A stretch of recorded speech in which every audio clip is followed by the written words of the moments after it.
entre Adobe Photoshop et Canva. Quel est le meilleur logiciel de création graphique pour l'année 2025? Eh bien, dans cette vidéo, je vais mettre fin à cette question. Je vais vous répondre d'une manière correcte, sincère, en vous donnant même des avantages, des inconvénients et voire même l'historique de chacun de ces deux logiciels. Alors, tout ce que vous avez à faire, c'est de rester jusqu'à la fin de cette vidéo, me laisser un gros pouce bleu, mais surtout, abonnez-vous. C'est fait. Betubanda.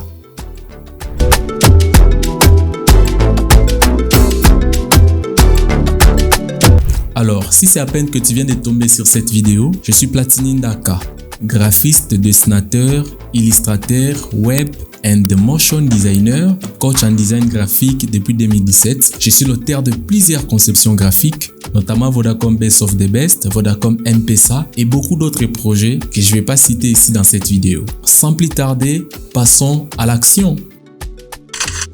Je vais répartir cette vidéo en 3 points. Nous aurons ce qu'on appelle l'historique, les avantages et les inconvénients de chacun de ces deux logiciels pour vous aider à bien comprendre de quoi il s'agit et enfin vous donner ma conclusion pour comprendre quel est le meilleur logiciel parmi les deux. Et je tiens à vous dire que cette vidéo est sponsorisée par Hostinger, qui est le meilleur service d'hébergement des sites web actuellement au monde en 2025. En sa qualité de vitesse pour l'affichage de vos sites web, service client 24 heures sur 24 heures, toutes les langues disponibles. Avec Hostinger, vous avez l'hébergement annuel en seulement 35 €. 12 mois d'hébergement avec un nom de domaine gratuit inclus avec le certificat SSL illimité pour vos sites web, les adresses email professionnelles également illimitées. Mais j'ai une bonne nouvelle à vous dire. Si vous voulez prendre l'hébergement, au lieu de prendre l'hébergement à 35 €, qui est déjà un prix réduit, mais vous pouvez également utiliser mon code promo. Je vous laisse les liens sous la description de cette vidéo pour prendre l'hébergement à seulement 28 €. 12 mois d'hébergement plus un nom de domaine gratuit. Allez, checkez les liens sur la description de cette vidéo. Commençons d'abord avec Canva. Aujourd'hui, si tu poses la question entre Canva et Photoshop, quel est le meilleur logiciel? Les canvistes vont dire nous c'est Canva, les photoshopers et ils vont dire nous aussi c'est Photoshop. Est-ce que vous connaissez d'abord l'histoire qui se cache derrière Canva? On ne peut pas parler de l'histoire de Canva sans parler de cette brave dame, cette très belle fille à l'époque, Melanie Perkins, qui d'ailleurs à l'époque où je suis en train de vous parler est la plus jeune milliardaire du monde avec plus de 4 milliards de dollars. Alors, mettons ça de côté parce que c'est pas notre sujet du jour. Nous sommes en 2007 où Mélanie, fille étudiante en communication et en design dans une université de l'Australie. Alors, pendant qu'elle donnait cours à ses amis étudiants et tout, elle a constaté que la plupart des étudiants avaient un problème sérieux. Ils n'arrivaient pas à maîtriser le logiciel professionnel de design graphique comme Adobe Photoshop, Adobe InDesign, etc. Et non seulement les problèmes de la maîtrise, il y avait un deuxième problème qui s'est posé, c'était un problème de moyens. Le logiciel était tellement coûteux. Pour avoir toute la famille Adobe à l'époque, vous devez dépenser des fortunes. Et c'est par là que Mélanie a eu une idée de génie. Alors si on pouvait créer un logiciel de design graphique, premièrement le plus simple, qui va permettre à ce que tout le monde ait la facilité de concevoir un support de communication professionnel sans toutefois avoir la connaissance nécessaire en design graphique. Donc vous comprenez déjà, Mélanie a pensé à la simplicité, créer un logiciel de design graphique simple, de manière à ce que tu sois graphic designer ou non, tu auras la facilité de pouvoir concevoir un support de communication professionnel. Et deuxièmement, ça doit être un logiciel accessible pour tout le monde. C'est-à-dire, on n'a pas besoin de dépenser des centaines de milliers de dollars pour pouvoir avoir accès à ces logiciels. Eh bien, c'est en 2007 que Mélanie et Cliff Obrecht, qui d'ailleurs plus tard deviendra son mari en 2021. Là encore, c'est pas notre affaire. Donc, Mélanie Perkins et Cliff Obrecht se sont réunis en 2007 pour créer leur premier logiciel avant Canva. Alors n'hésitez pas de me dire dans les commentaires, est-ce que vous savez qu'avant Canva il y avait un logiciel? Non? Eh bien ça s'appelait Fusion Books.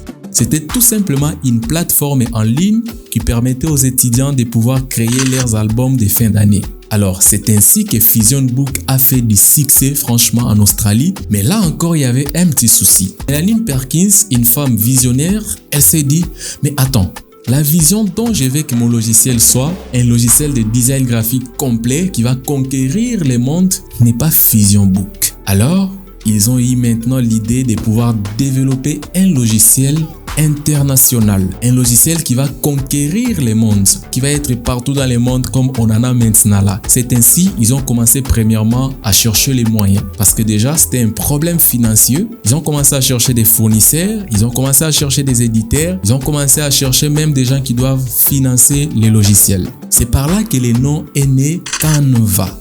Canva. C'est un nom anglais qui sort du mot Caneva, qui veut tout simplement dire en français la toile. Tout simplement, ça fait allusion à la conception, un support de conception. Et c'est comme ça qu'ils se sont rendus à Silicon Valley. Eh bien, je dirais, c'est une cité de développeurs, c'est une cité d'entreprises, eh bien, c'est une cité de génies. Je ne suis pas là pour vous expliquer Silicon Valley, mais c'est tout simplement là où vous allez trouver Facebook, LinkedIn, Apple, Adobe, etc., Google, toutes les entreprises que vous connaissez là, Intel, voilà. Enfin bref, vous le trouverez dans Silicon Valley. Sans aller très loin dans mon histoire, ils ont rencontré Tai, un investisseur qui a accepté fournir de l'argent pour leur projet. Et c'est comme ça qu'ils ont levé les fonds de 3 millions de dollars en 2012 pour pouvoir lancer Canva. Et c'est pas tout, ils ont fait connaissance avec un ancien ingénieur de Google qui s'appelle Cameron Adams. Ce dernier s'est rejoint dans le projet qui va devenir d'ailleurs plus tard cofondateur du logiciel Canva. Et c'est devenu ce que c'est devenu maintenant. Derrière l'histoire, vous comprenez qu'il s'agit de Melanie Perkins, de Cliff Obrecht, son mari, et de Cameron Adams, l'ingénieur qui était derrière Google. Maintenant, passons à l'historique du logiciel Adobe Photoshop. De la même manière que plusieurs connaissent Canva, mais ignorent l'histoire qui se cache derrière, c'est de la même manière que plusieurs graphic designers ignorent aussi la fameuse et incroyable histoire qui se cache derrière le logiciel Adobe Photoshop. Eh bien, c'est fait en 1987 où un étudiant du nom de Thomas Knoll, je ne sais pas si je prononce bien, Thomas Knoll, qui était étudiant à l'université de Michigan, en informatique bien sûr. Alors qu'il présentait sa thèse, il a profité pendant son temps libre pour écrire un logiciel d'affichage d'images monochrome sur les niveaux des grilles. Eh bien, à l'époque, le fameux Photoshop s'appelle tout simplement Display. Eh bien, c'est maintenant son frère John Knoll qui travaillait dans une entreprise d'effets visuels, l'entreprise derrière les effets visuels du film Star Wars. Enfin bref, son frère John qui vient pour lui dire, lui au moins il voit les potentiels qui étaient derrière le logiciel Display de son frère Thomas. Au lieu de créer tout simplement un logiciel d'aperçu d'image ou soit d'affichage d'image Display, et si on devait carrément créer un logiciel de traitement d'image avec des fonctionnalités avancées, des retouches photos, des traitements d'images, des traitements de pixels, etc. Ça va être intéressant. C'est comme ça que Thomas et John se sont réunis ensemble pour créer leur premier logiciel de traitement d'image qu'ils vont appeler Image Pro, tout simplement. Image Pro en français. Avec le temps, Image Pro grandit et ça prend vraiment de l'ampleur. Maintenant, ils ont constaté c'est un logiciel pertinent. C'est un logiciel très important et très impactant qui risque même de conquérir le monde. Mais exactement comme Canva, il y a eu un problème qui s'est posé. C'est un problème financier. Ils n'ont pas eu assez de moyens pour propulser les logiciels, pousser vers l'avant de manière à ce que ce soit les logiciels Photoshop que nous avons maintenant. Ils ont pensé également à chercher des investisseurs, toujours dans les Silicon Valley. Ils ont rencontré des entreprises. À l'époque, Photoshop a été présenté à deux protagonistes. Premièrement, à l'entreprise Adobe Systems. Bon, pour ceux qui ne le savent pas, derrière Photoshop se cache l'entreprise Adobe Systems. Ils ont également présenté ça à Apple. Mettons d'abord stop jusqu'ici. Je vous pose une petite question. Est-ce que vous pensez que Photoshop serait Photoshop qu'on a maintenant là si c'était Apple qui l'avait acheté? Eh bien, laissez-moi votre avis sur les commentaires et je vais vous donner aussi mon avis à la fin de cette vidéo. avançons. Adobe s'est montré les premiers à acheter la licence commerciale du logiciel Photoshop. Jusque-là, ils ont tout simplement acheté la licence commerciale pendant que les Knoll, Thomas, John détenaient encore une propriété intellectuelle de leur logiciel. Et là, nous sommes en 1989. Et c'est comme ça qu'on a lancé la première version Adobe Photoshop, la version 1.0 en 1990 ou soit en 1990 comme nous appelons ici. Et c'est en 1995 ou soit 1995 qu'Adobe a complètement acheté la licence d'Adobe Photoshop. Dorénavant, Adobe Photoshop devient complètement une propriété d'Adobe System.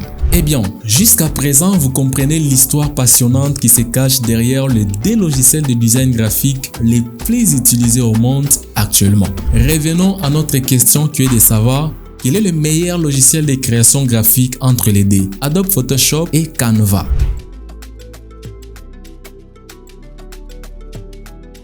Maintenant, commençons avec l'avantage du logiciel Canva. Le premier avantage que nous dirons, le logiciel Canva est un logiciel gratuit. Vous pouvez décider de ne pas prendre l'abonnement de Canva et utiliser la version gratuite si vous voulez, sans problème. Ça constitue déjà un très grand avantage. Deuxième avantage de Canva, je dirais, c'est la simplicité. Vous n'avez pas besoin d'avoir des connaissances techniques en design graphique pour créer un support de communication professionnel parce que les logiciels disposent des modèles personnalisables que vous pouvez utiliser, personnaliser et créer vos propres designs. Vous comprenez que nous avons de nombreux avantages, mais ici je suis en train de citer les avantages clés. Et je peux ajouter les troisième avantage clé. Le logiciel vous permet de travailler en temps réel. Donc, vous gagnez du temps. Vous pouvez avoir un projet et vous n'avez pas assez de temps pour travailler seul.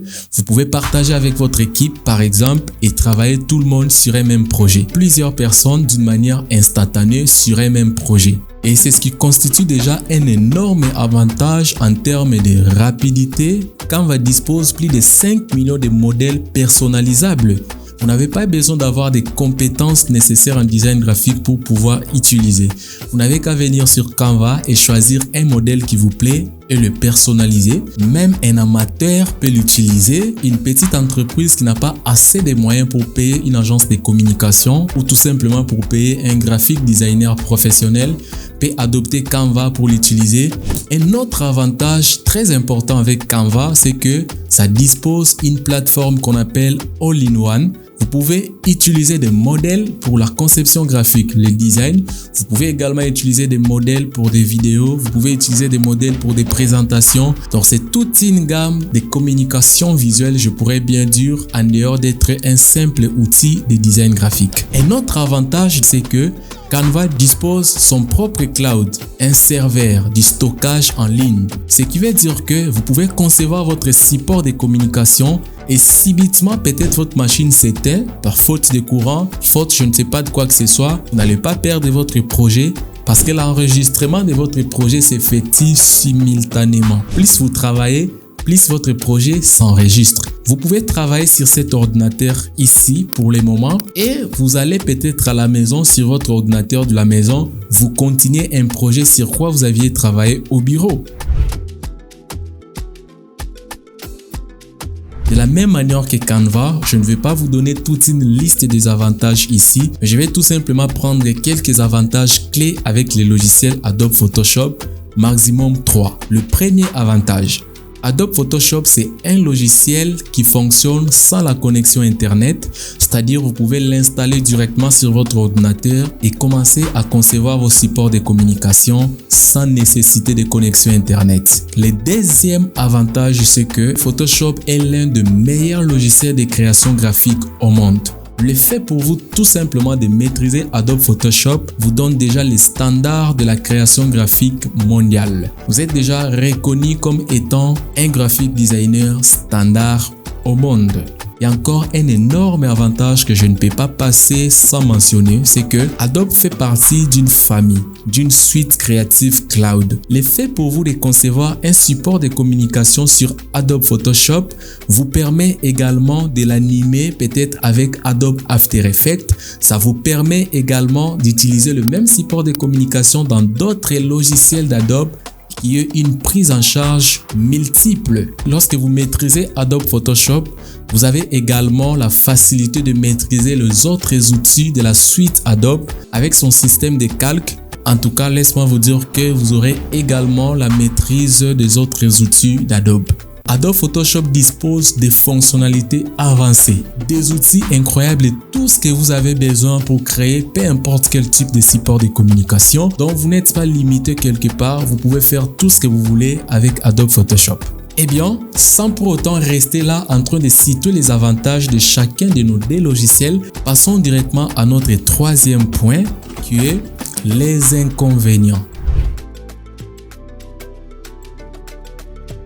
Je pense que ici tout le monde est attentif pour voir de quoi il s'agit. Commençons avec notre fameux logiciel Canva. Par rapport à tout ce que je viens de citer ici dans cette vidéo, je pense que vous êtes déjà prêts à pouvoir lister les inconvénients de notre logiciel Canva. Commençons par l'inconvénient numéro 1. C'est un système de connexion, comme vous le constatez, différemment de Photoshop. Canva ne dispose qu'une version en ligne. C'est-à-dire vous devez être connecté à l'internet pour pouvoir utiliser Canva. Et déjà, c'est ce qui pose un grand problème pour nous qui sommes ici, par exemple, en Afrique. Déjà, parfois, la connexion nous pose problème. Il faut avoir une très bonne connexion internet. Il faut être connecté pour pouvoir utiliser Canva. Parce que vous savez, parfois, l'ordinateur consomme plus qu'un simple téléphone mobile.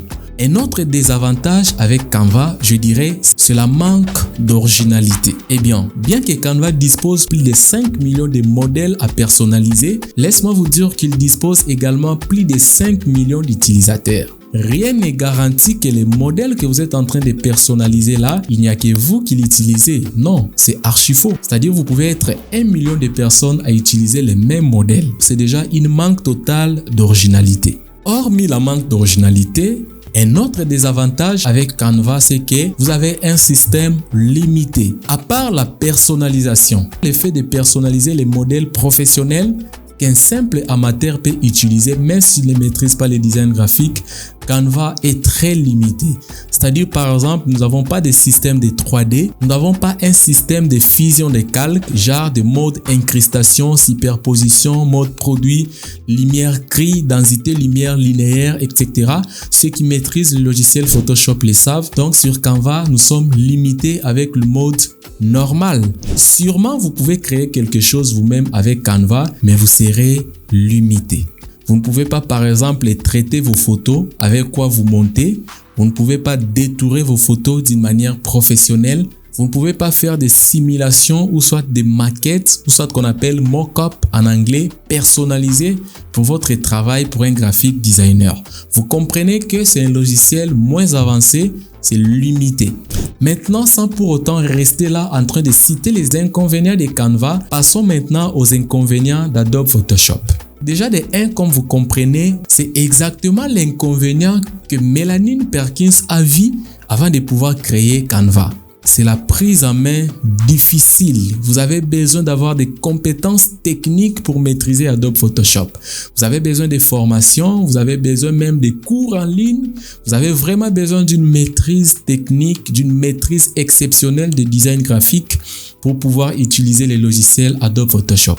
En dehors de ça, vous avez encore d'autres inconvénients comme par exemple manque de stock. Pour utiliser une image sur Adobe Photoshop, vous devez aller ailleurs, chercher votre image pour utiliser dans votre Photoshop. Vous devez installer les polices, télécharger des images sur votre ordinateur, voire même des éléments graphiques, des formes vectorielles, etc. pour pouvoir les utiliser dans votre logiciel Adobe Photoshop. Et en dehors de ça, Adobe Photoshop ne dispose pas un cloud genre pour stocker vos informations lorsque vous travaillez en local. Maintenant, je ne vais pas rester ici également en train de citer les inconvénients d'Adobe Photoshop. Passons maintenant à notre point le plus important de cette vidéo qui est la comparaison. Vous avez compris l'historique. Vous avez compris les avantages et les inconvénients de nos deux logiciels. Quel logiciel vous devez utiliser, quand, pourquoi et qui? Alors, je n'ai pas besoin de mettre trop de suspense ici pour vous donner mon point de vue. Maintenant, vous devez comprendre une chose très importante. Premièrement, vous devez comprendre la stratégie de Canva. Mélanie Perkins a eu l'idée de concevoir Canva. C'est un logiciel pour les amateurs. Un logiciel pour des gens qui ne maîtrisent pas les designs graphiques forcément. Un logiciel pour les publics, un logiciel pour tout le monde. Par contre, Adobe Photoshop, c'est un logiciel pour les professionnels, un logiciel pour les techniciens de design graphique, un logiciel pour les gens qui maîtrisent forcément les normes graphiques, enfin bref, les designs graphiques. Déjà, vous comprenez la comparaison entre les deux. Adobe Photoshop, c'est pour les professionnels, Canva, c'est pour les amateurs. Voilà, je ne dis pas que Canva propose les designs amateurs, non, mais Canva est fait pour aider les amateurs à avoir des designs graphiques professionnels. Par contre, Photoshop est fait pour aider les professionnels à créer des designs graphiques professionnels. Vous comprenez maintenant l'idée. Donc, si vous voulez faire votre choix en 2025, si vous êtes un amateur, si vous êtes une petite entreprise, si vous êtes à court des moyens, vous n'avez pas assez de moyens pour payer une agence de communication, ou tout simplement si vous voulez avoir des designs graphiques professionnels sans avoir des connaissances supplémentaires en design graphique, alors vous devez adopter Canva. Parce que c'est un logiciel conçu spécifiquement pour ce type de personnes. Mais par contre, si vous voulez être un professionnel de design graphique, si vous voulez être réellement un graphiste, parce que je l'ai toujours dit, en utilisant Canva, vous n'êtes pas graphiste, mais des graphistes, ce sont des gens qui sont derrière les modèles qui existent sur Canva. N'empêche qu'un graphiste peut aussi utiliser Canva, peut-être pour la rapidité ou soit par manque de logiciels professionnels. C'est une option. Mais si vous êtes amateur, utilisez Canva. Si vous êtes professionnel, utilisez Adobe Photoshop. Pour mettre terme en cette vidéo, je vous dirais, Adobe Photoshop, c'est un logiciel complet avec toutes les fonctionnalités nécessaires pour tout type de design que vous voulez. Des lumières, des retouches photos, des systèmes de 3D et peu importe toute autre fonctionnalité, voire même des modes de fusion de calque. Par contre, sur Canva déjà, il n'y a pas la prise en charge 3D, on n'a pas la prise en charge des modes de fusion de calque, on n'a même pas des systèmes des incrustations de lumière pour créer des lighting comme nous voyons par exemple des affiches de séries Netflix, des affiches de Marvel, Disney, etc. Les amateurs, ceux qui n'ont pas assez de connaissances, utilisez Canva. Mais les professionnels, adoptez Photoshop qui est le meilleur logiciel de conception graphique comme ça a été toujours les années d'avant, depuis 1990 jusqu'à nos jours. Vous voulez apprendre les logiciels Adobe Photoshop? Alors, bonne nouvelle!